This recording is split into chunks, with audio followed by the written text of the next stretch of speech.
احنا بنتكلم بما يرضي الله بكل صدق واخلاص. حب بمعنى الحب لا، بس كان فيه شوية اعجاب. اعجاب بايه؟ الضالون كذبوا وضللوا المسلمين.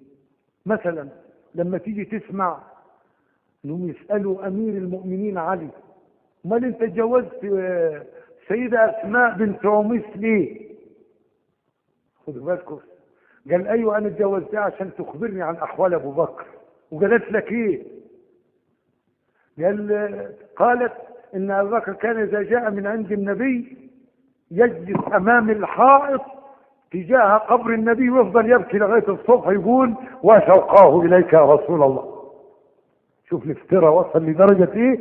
طيب، قل لك في يوم النبي مرض، فذهب ابو بكر يزوره